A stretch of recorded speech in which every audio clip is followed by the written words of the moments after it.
Okay, so let's get started. My name is Jelena Hasbrook. I'm with Jelena Hasbrook Consulting. I am going to be the session leader for today's messaging session.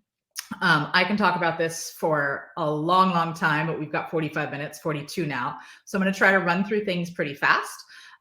There's going to be some time, hopefully, for Q&A at the end. Feel free to throw your questions into the room chat throughout. If we don't get to the questions or don't get to all of them, I will still have those questions, and my email is in this deck, which you'll get, and you can feel free to follow up with me that way as well. So to get us started, let's go to the next slide. If I can figure out, oh, there we go. New systems. Okay, so just a quick introduction and overview to what we're going to talk about here today. First, a little bit about me. Who is this woman that's on your screen? So again, my name is Jelena.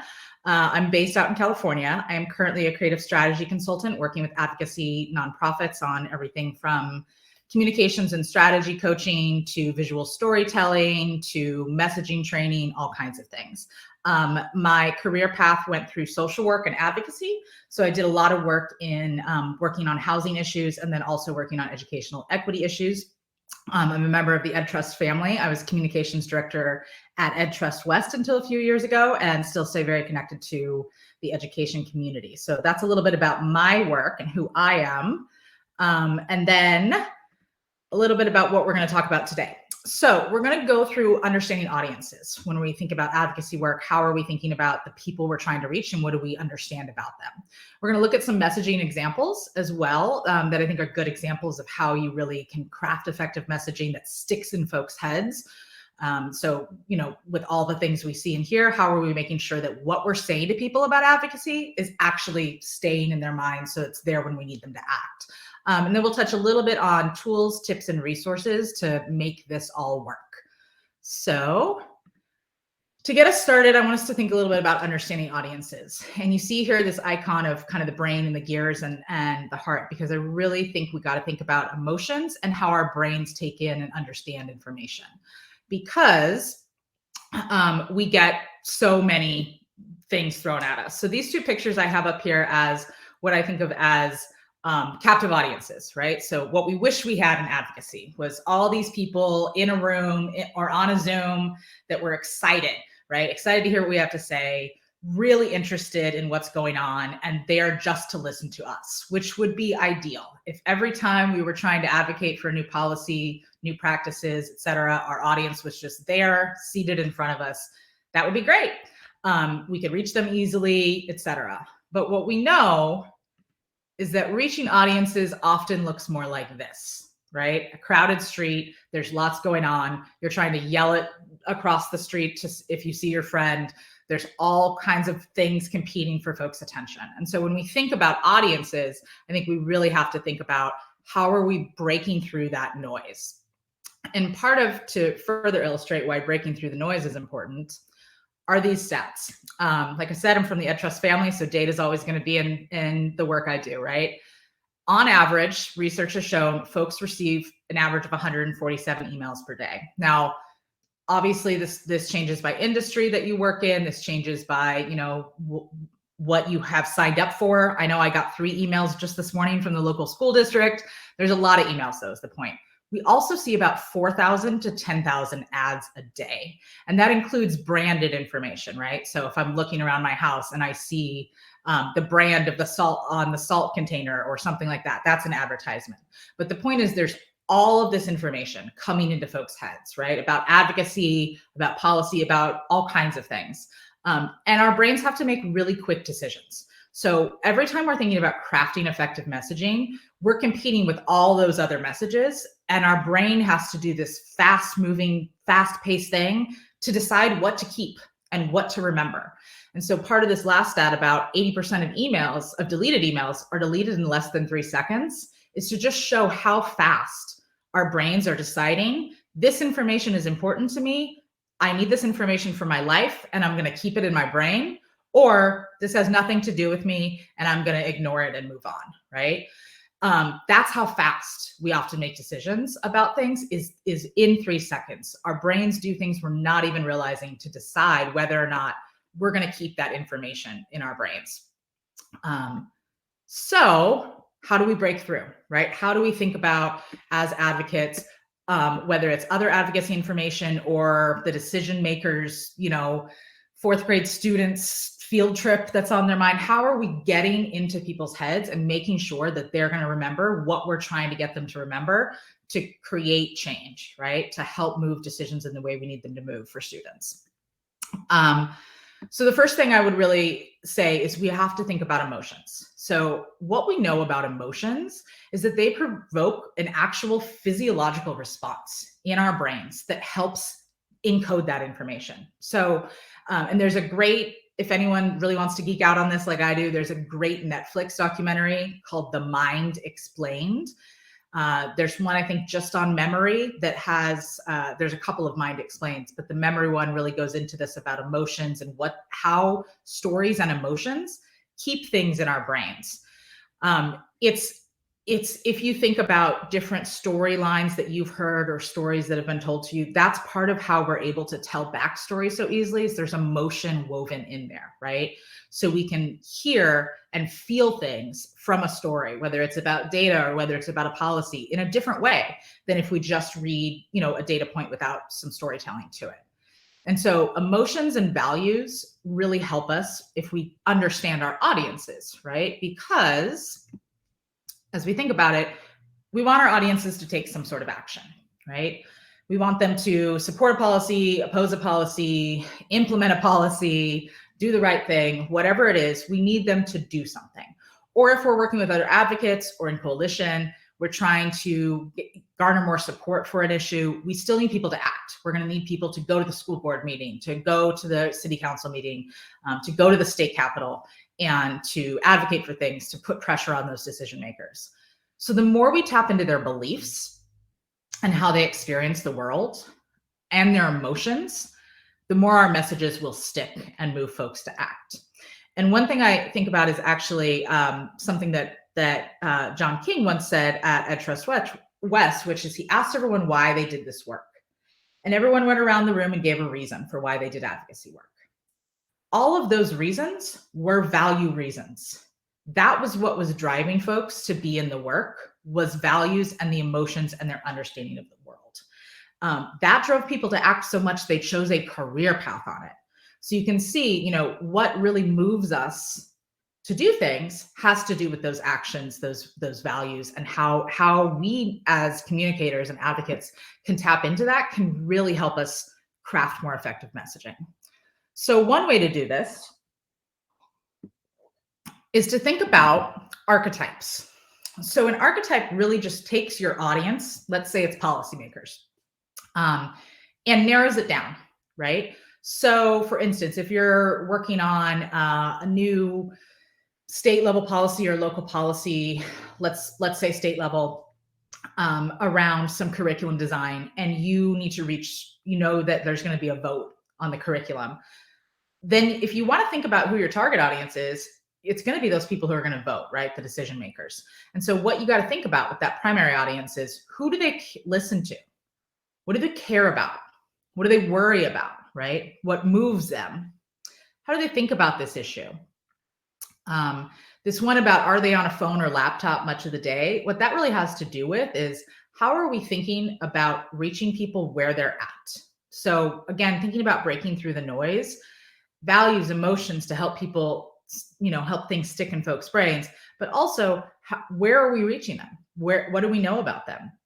I've worked with some folks before who really want to do teacher Twitter chats. They love the idea of a Twitter chat where teachers can weigh in, and then they schedule the Twitter chat at 10 a.m. when teachers are teaching. How are we really reaching the people that we need to reach if we're not meeting them where they're at? So that is how I would think about building archetypes, really thinking about who the person is. And you can get really specific. You can come up with an idea of who this is. Maybe that person is, decision maker Matthew, and decision maker Matthew has 2 kids, takes them to school every morning. We know that, so we know we're probably not going to reach Matthew at school drop-off time. He worries, he's an elected member of a school board, so he worries about the voters. all of these things that we might think about with this particular archetype of Matthew, the school decision maker. And then there's audiences that he listens to and cares about, like voters. So that might be another audience. Sometimes I think about that as a pressure audience. How are we crafting messages that pressure audiences will remember and use, because they're going to put pressure on the decision makers. So again, just thinking about, what do we know about these people? I think a lot of times in advocacy messaging, we start with just blanket, why is this important and what is it? Why does it matter for students? But if we can align that with the emotions and the values of the people we're trying to reach, that'll stick in even more, you know? One thing I always recommend to folks doing advocacy work where they've got legislative districts or school board districts is, if you're talking about the specific schools within those districts. So if you've got a legislator and you can show that example of like, kids at this school are experiencing X, that's gonna help them remember it more because they know that school. Maybe that school's up the road. Maybe that school's where their daughter's friend goes. So again, tapping into what we know about our audiences, what they believe, what they care about. And then you can use what you know to find entry points into your issue, right? So the more you know about someone, the more you know about what their understanding of the world is, what may make sense to them, the more you can develop messaging that's going to really clearly get to them. If you start from the point of, what does this person know, rather than what am I trying to tell them, you can get quicker to messages that are going to really stick in their heads. And we're going to look at a couple of examples of messaging that really connects with audiences. So thinking about, how do you design messages that are going to stick in folks' heads and that connect with their experience? The more you can build common ground with folks through messaging, the better your messaging is going to stick in their heads, right? So for instance, this campaign we're going to take a quick look at is called the Stop It at the Start campaign. And this is a campaign that was put together in Canada around, they were trying to prevent violence against women. And so what they did, as you'll see, are these public service announcements. There's a number of other things. They have videos with this campaign as well. But I'm going to stop for a second and let folks just take a look at that. And I want to point out a few things here. So first and foremost, storytelling and messaging is not just about words. It's definitely about words. It's also about visuals. Research has shown, and we could spend a whole workshop on this, and I often do with clients, research is very, very clear. Pictures stick in folks' minds better than words. They're going to stick faster. They're going to stick longer. Part of that is because of the emotion. When you look at these pictures, there are clear emotions being communicated by these photos, right? That's going to start to tell a story in your head. Your mind is going to already start to create a sense of who these people are, what the issue is, because there's a story inherent in that visual. So effective messaging is not just about the words, it's also about the visual, and using visuals can help you remember things more. There's even some research that shows that it doesn't matter what the visual is. A visual with words is going to help something stick in your brain more. It's just how our brains work. And we also take in information a lot faster through visuals. So that's just a plug for visual storytelling, really important. When we look at these as well, the words are words that many people have heard, right? So this one on the left, if he did it because he likes you. That's a phrase that I know I heard growing up. I've heard people say a lot, you know, he teased you because he liked you, etc. He did this because he likes you.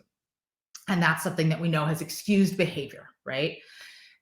So what they did here is they used a term, they used a phrase and a frame, he did it because he likes you, that many, many people can connect with, that they've heard before, right? Or that they have had said to them, or that they felt weird about because it was said to them and it made them not really like what was going on. Whatever it is, that's a phrase that's going to be something people know and they have an emotional connection to. And then they cross it out, right? And they say, he did it because no one has stopped him. And you can see even with the visual out in the words, they cross it out with the one color line. That color is the new text.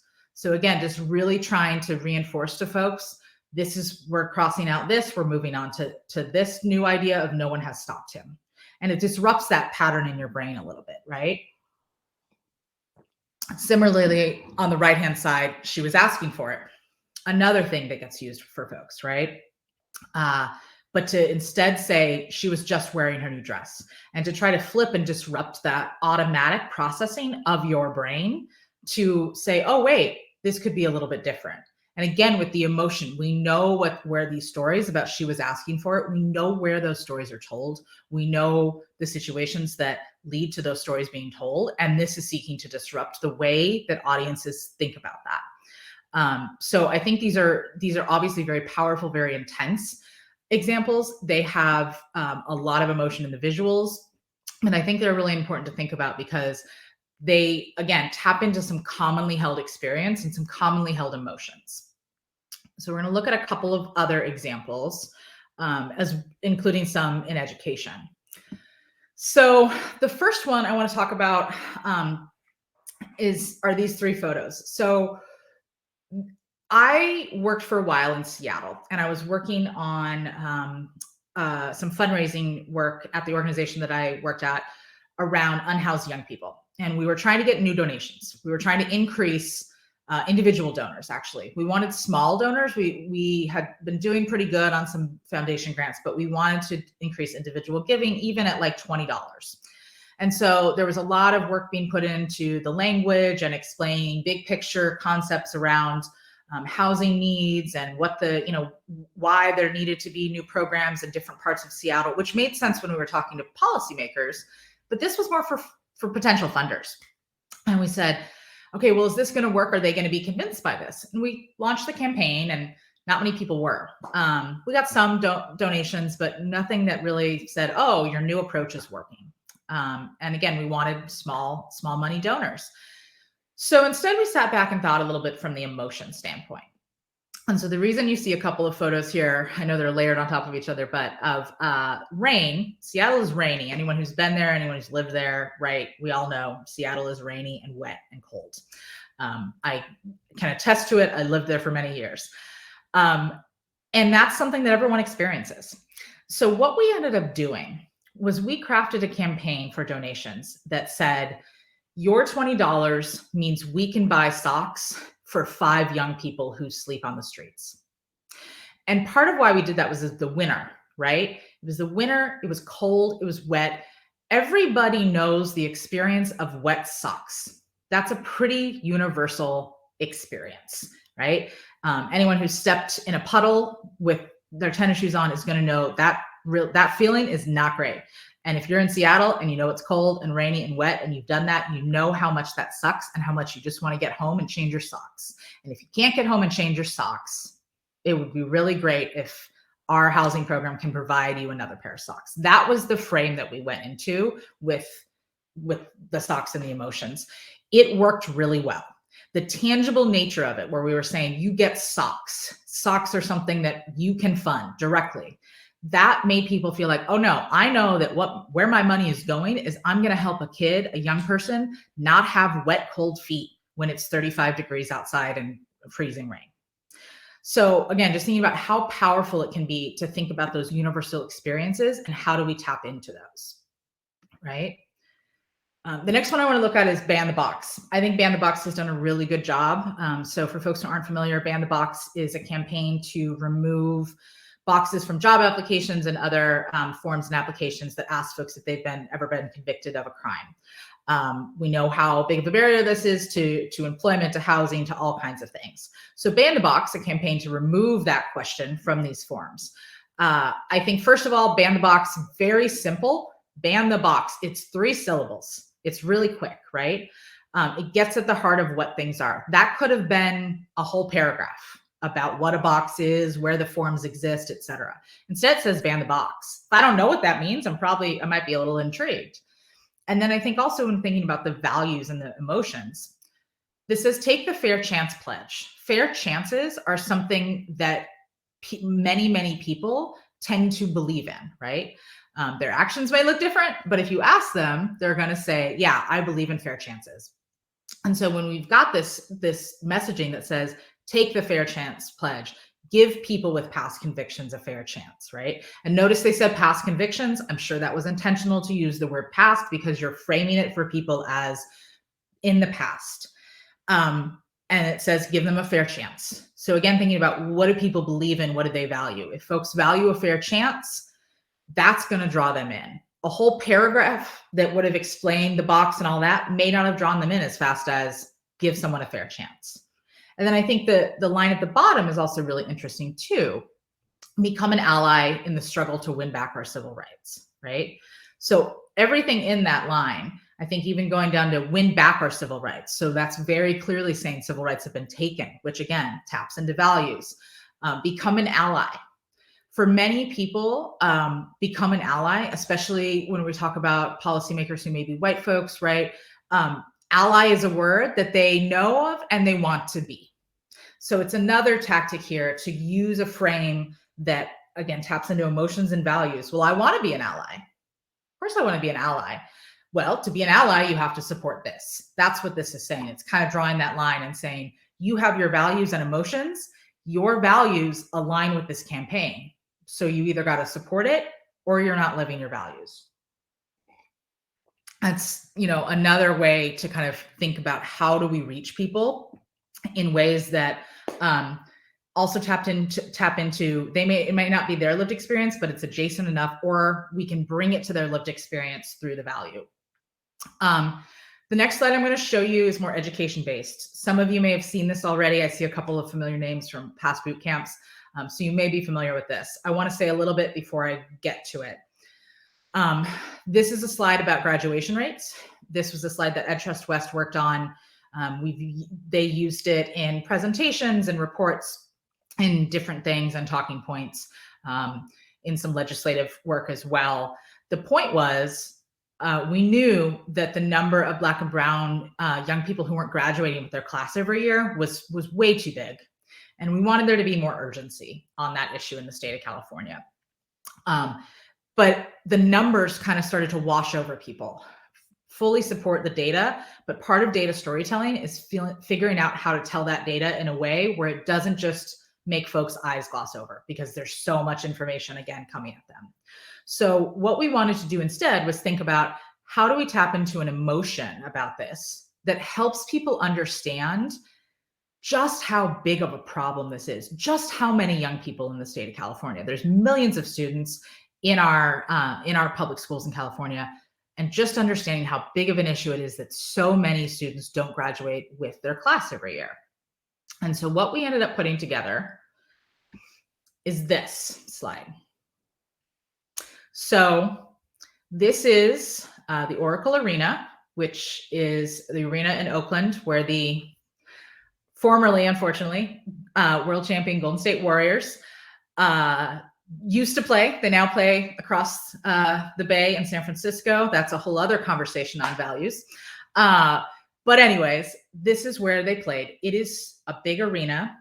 Anyone who's been in an arena knows that feeling of how big a sold out crowd feels, right? It's massive. If you've been in a space like this, or a sold out movie theater, places like that where there's just so many people. Obviously, this was a little bit more for the before times and hopefully the soon times, but that feeling of being in such a massive space with so many people, and you just look around and you say, oh my God, there's so many of us here. We're all here, together. When we layer the stat on top of it, that the number of California Black and Latino students who don't graduate every year could fill that arena almost 3 times. Most of the time when EdTrust West uses this slide, there is an audible gasp or an audible, whoa. That is an emotional response. That is people going, wow, that's a lot of people. We could have thrown the number up there and it might have gotten some people to have that reaction as well. But the number itself doesn't tap into that emotional, visceral feeling, right? If you've been in a sold out arena, that is a visceral feeling that you can feel, which is different than just looking at a number. So again, thinking about how are we using emotions and tapping into what people know in a way that helps things stick in their brain. So I want to talk about another quick example from education, and then we'll get to some, we'll work through some tools. This next slide is something that many of you are probably familiar with, things that look like this. These are SBAC test results, Smarter Balance test results from a few years ago from the state of California. These are the kind of graphs that often the state puts out, often data systems put out, sometimes advocacy organizations put out to try to explain, like, change year to year, how were test assessment results this year compared to last year, et cetera. This is super wonky, as we all know. I've got the arrow pointed here because when you look at the percent change of students, those numbers are very low. Everything is under 1%. It increased, for Latino students in California, the percentage who met or exceeded standards went up 0.28 of a percentage point. That rate of progress is ridiculously slow, right? And so again, thinking about in California, when stats like this came out, and Education Trust West wanted to do some work to increase urgency around this issue, because there was a lot of framing from the state saying, oh, well, this is good. We're making progress. We're improving. Because you can look at this and you can say students are improving. Doesn't tell you how much, doesn't tell you where, how long it's going to take, et cetera, right? And that how long it's going to take is what we decided to focus on. So what we actually did was we said, well, if we continued at this rate, how long would it be, right? How long would it take until all Black students in the state of California were meeting or exceeding standards, Latino students, et cetera? And part of why we did that is, while the state was supporting continuous improvement and doing some work on equity, there just wasn't that urgency. There wasn't that kind of drive to say, we need to seize this now. We really got to do something. And we wanted that to be the narrative. We wanted the narrative about, and what was being said in the media, in meetings, et cetera, about the test results, about the assessment results, to be, this isn't fast enough. We have a lot more work to do. We really got light a fire under these policymakers, okay? So what we did instead of this chart was this on the left. California's progress is too slow. Latinx students won't all meet math standards until 2080. Black students won't all meet math standards until 2097. English learners, 2291. Centuries away if we continued at the current pace. So while the state wanted to say, hey, we're making progress, we got work to do, but we're making progress, we said the progress is too slow. We're going to have flying cars before these kids are all reading or at where they're supposed to be. And what that led to, as you see on the right, a headline that California's test scores are so stagnant, could take a generation to close the achievement gap, right? So we were able to successfully influence the narrative on that, to not let it be, oh, progress is happening, but instead be, oh my God, we got to speed up progress, or else it's going to be generations. And so I think this is an example, just again, to think about with both messaging that taps into emotions and how we think about storytelling with data, how we can really just do a few different things to think about conveying data points in a way that people will remember it more amidst all of the noise and the clutter they see, right? So let's talk a little bit about how you actually do that. How do you make that work? And how do you think about audiences and emotions? We're going to look at a tool that I call an audience chart. And I meant to say this in the beginning. I apologize that I forgot to, but the slides for this session and the recording should be available afterwards. So you will have this audience chart as well. So just know that. This is a chart that I work through on campaigns with folks to think about, who are we really trying to reach? And I think about both that primary audience, who do we need to take action to change something? And who do we need to take action to put pressure on those folks, right? So, which sometimes is called secondary audience, or I think of it as pressure audience, that you want to put pressure on the decision makers. So you ask these series of questions about each of your audiences. What is their connection to the issue? Why are they even on the audience chart? What do they care about? Who or what do they listen to? Because again, as we think about both the emotions, but then also breaking through the noise, if we know there's already a path to who people listen to, we can reach them in a way where we're not trying to tell them, hey, come over here and look at this. We're not saying, oh, please pay attention to this thing that you would not already pay attention to. We think about, who are they paying attention to, and how do we make those folks pressure audiences and reach them, right? Where can we easily reach them? That gets a little bit more into tactics than messaging. That gets a little bit more into where do you want to, is this on, are you reaching them on Twitter? Are you going to board meetings, et cetera? All those questions. What do we need them to do? I think this is one of the biggest things that is crucial in coming up with messaging, is getting really clear on what we need folks to do, and then using all of those things to get into key messaging. And we're going to walk through an example of how you would do this. So let's use the example of a campaign for a neighborhood park. So I want you all to imagine we're talking about a community that really, there's a number of parents and families and community members that have wanted a community park, a neighborhood park, for a while. And they know that they've got to get the city council to approve it. And the city council is probably going to listen to people besides them about this. And there's some money involved. They are going to need to be convinced a little bit. Okay. So if we then run through that audience chart, there's going to be a lot of text on this next slide. So know that we're going to sit there for a minute. Don't worry. If we run through that audience chart, we can start to think about those different audiences and what messages may be most effective to reach them. So if we think about the city council first, right? Their connection to the issue, they must approve funds for the new park. Their, what do they care about? They care about re-election.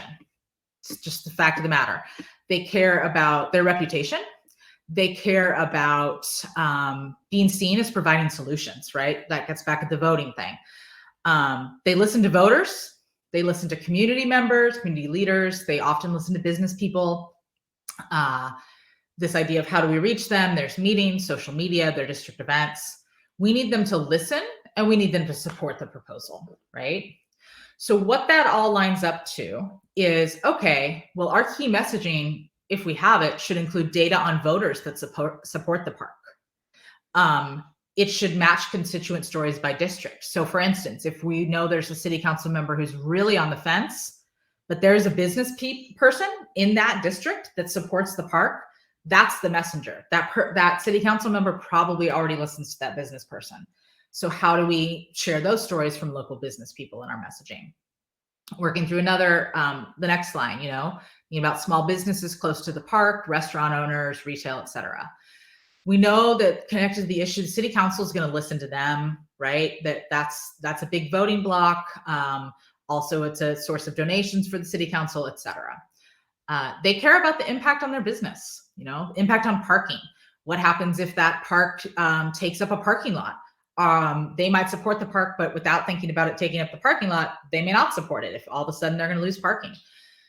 They listen to local business networks and their customers, right? Reach them at their place of business, local events. We need them to support and advocate, right? So where the city council is more listen and support, the business owners can also be advocates. We can also help them be part of that pressure audience to tell the city council, yes, please vote yes on this park. So that leads to messaging that highlights the increased business potential. How can we make it clear that the park is going to help the business owners with what they care about, right? Going through the last couple of lines, community groups, they've pushed for the park. They should have a role in shaping it. You can see the ways to reach them are a little bit different. We need them to stay involved. Community groups, as we know, have a lot going on. We need them to advocate and champion. So key messaging there is going to be really about seeking input, helping to partner with them to tell the stories of why this park is important to community groups, right? Local media, messaging to them is going to come from, what's going to help them with what they care about, readership and interesting angles, compelling stories.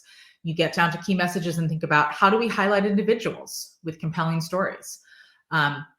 I think if this was during the pandemic, you think about, parks are one of the places that people were able to be outside together. So how can we tell that story of, oh, if we had more parks, these 2 5-year-olds who love hanging out together on the swings would get to do that. That's that emotional connection, right? So there's all kinds of ways you could message a community park. There could be messaging, and for some communities, it may make sense.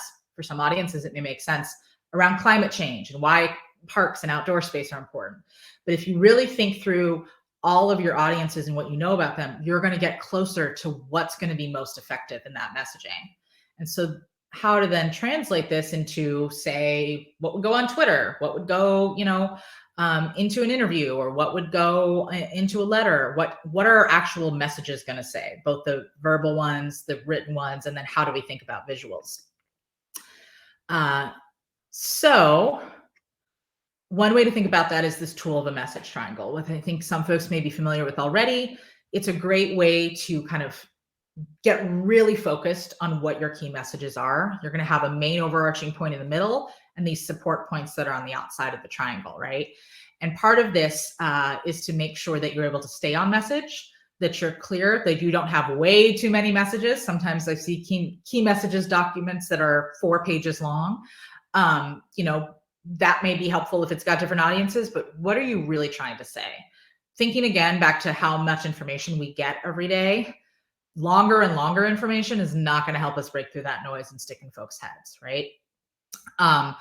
Also, one way I think about this is if you're in a media interview, especially, or if you're getting baited by the opposition on an issue and they want to talk about something totally different, this helps you get back to your main point and pivot back to those main and support points that are going to help you. So here's what that might look like in our example for city council, right? Main point in the middle, new park is needed. We need a new park. It's a much needed solution, right, to a number of issues within the community. Positions the park as something that the city council wants because they want to have solutions for issues within the community.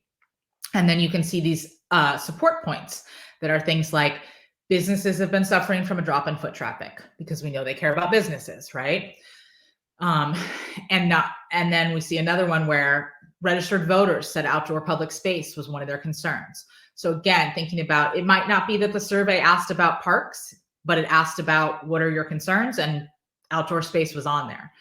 How do you bring those things into the messaging? And then maybe on this other support point, we know they're worried about money and solutions and all that. This idea that there's already a coalition of community groups and carpenters who are going to volunteer. So again, making this easy for the city council, thinking about what they care about. This positions it as almost a no-brainer. We've got resources committed. Businesses would benefit. Voters would like this, etc. Really hones in on them.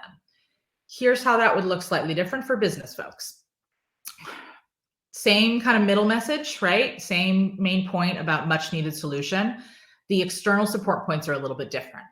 So pointing out that the new park will be on a bus line and it's going to provide space to eat food and to gather with other residents. It solves that foot traffic problem for them, right? And while that foot traffic problem is a concern of the business people, we know that it was also kind of mentioned in the last message triangle for city council, but you can see how the message is just slightly different based on what that specific audience is going to be concerned about, right? The other support points might be this volunteer program again, because they're going to care about parking. They're going to care about the neighborhood being, the park being kept up, all of that. Already got those points in there. So that part of what you're already getting at is what their concerns might be. This last support point is just an example of, maybe there's a business owner you've been working with who's part of the coalition who wants this park, and they've already got some ideas of ways to go about this, and that it'll help small businesses. And what that might then look like, again, getting back to our, well, then what do you tweet? What do you post? What do you send in your email? Here's an example for where you might use for both businesses and maybe city council too. Surveys show a community park can increase foot traffic to local businesses by 30%. I made this stat up. This is not real. Please don't use it. I should have said that. Edtrust is a data org. I shouldn't be using fake data in my presentation, but this is just to exemplify. If you find those stats, use them in this way. You could see this image being used on social media, being used in an email, etc. Right? And it's got the picture of the nice park. It's got the picture of the playground, all of these things.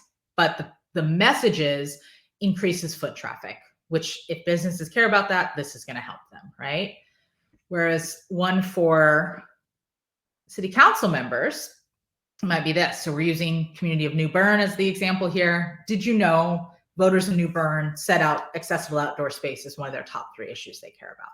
So again, thinking about the voters, they care about voters. How are we tapping into that emotion and what they care about, right? I know we are getting close to time, so I'm going to run through the end of this real quick.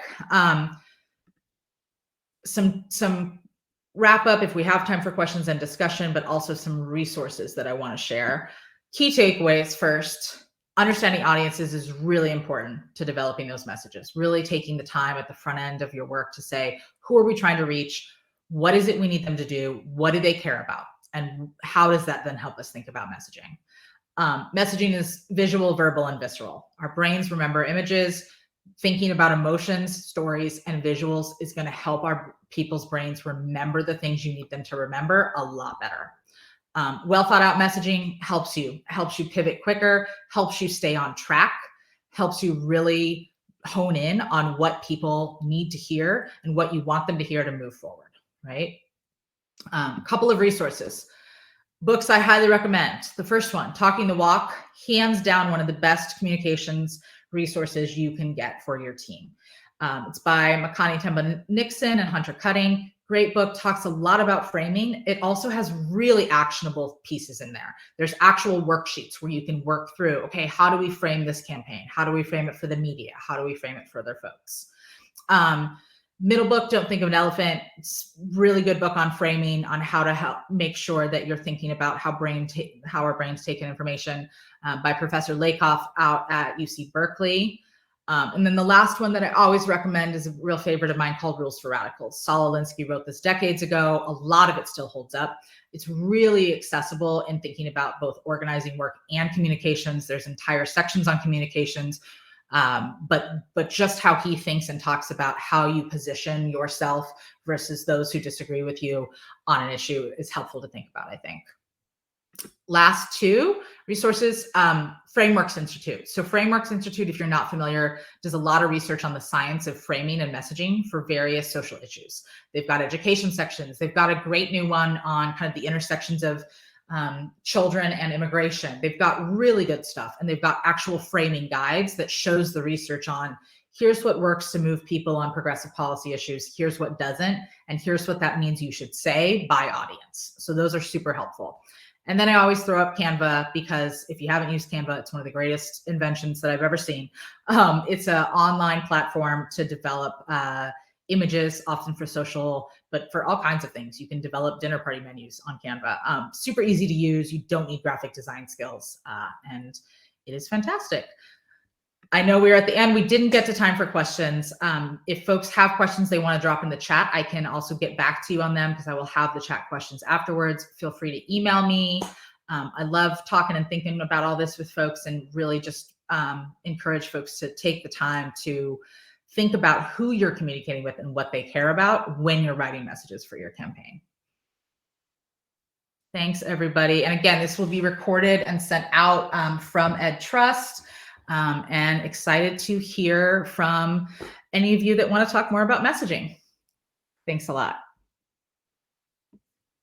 I'm going to leave this up in the chat open for a couple of minutes while folks filter out before I end the session.